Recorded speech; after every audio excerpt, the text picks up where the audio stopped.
when you're working on your program at school, sometimes you want to take that home with you and work on it there. Unfortunately, Eclipse is a little too friendly managing your files, so sometimes it's hard to understand exactly what's going on. But basically, all these files that you've got in your Eclipse really live in your workspace, which your workspace, my particular workspace, is here. So I could go to my T drive, go to that folder, then go into some more folders and find everything, but it's a little confusing. So let me show you the easiest way to handle taking your file home. So let's say you were working on, I don't know, Exploring 4, and you have this file, and you love this file, and you would like to take that file home with you.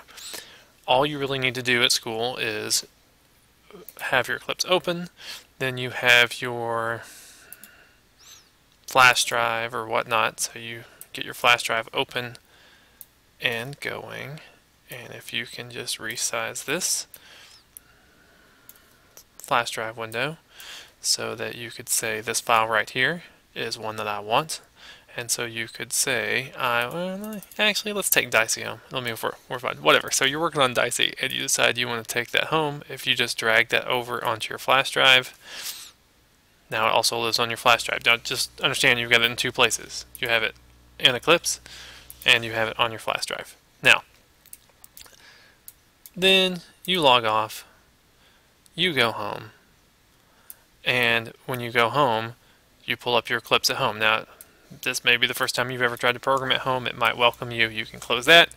Now, it's going to work just like what we do in class when I'm sending you files. You're going to drag your file back in. Never, ever, ever, ever say file open in Eclipse, because that just doesn't cut it. Now, if you don't have a package to work in, you will need to make a new Java project if you don't have anything going on. So you could say you want a new Java project.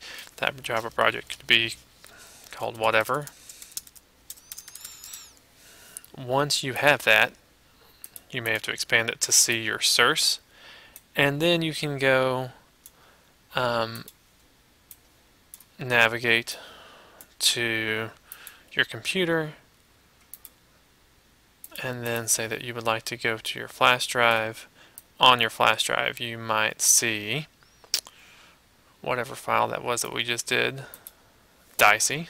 Dicey was great, and so we could say take Dicey, drag that into the source just like you do in class. Don't drag it onto the project name, drag it into the source. It will say do you want to copy it just like we do in class.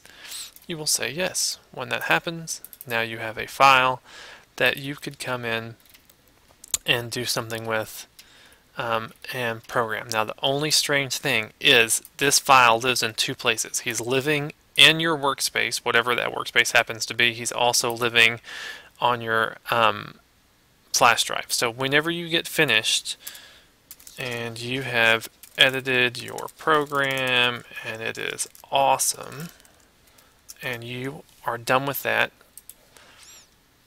then you will need to take this file and drag it back to your flash drive. Once you drag it back over there, it will ask you if you want to replace it. You'll say yes. And just so I can prove it to you, when you open it from your flash drive, it will have your changes made.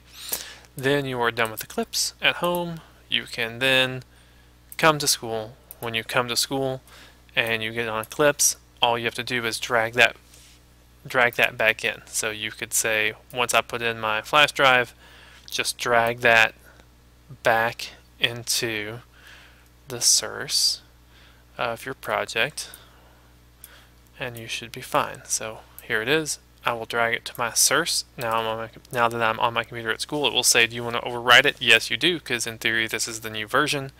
And now my Dicey has those changes that we made at home, and you can work on it at school. So the only thing, there's a lot of dragging going on. Just make sure drag it to your flash drive, take it home, drag it into Eclipse at home, drag it back out, and drag it back in when you get to school. And that way you can manage your file fairly easily.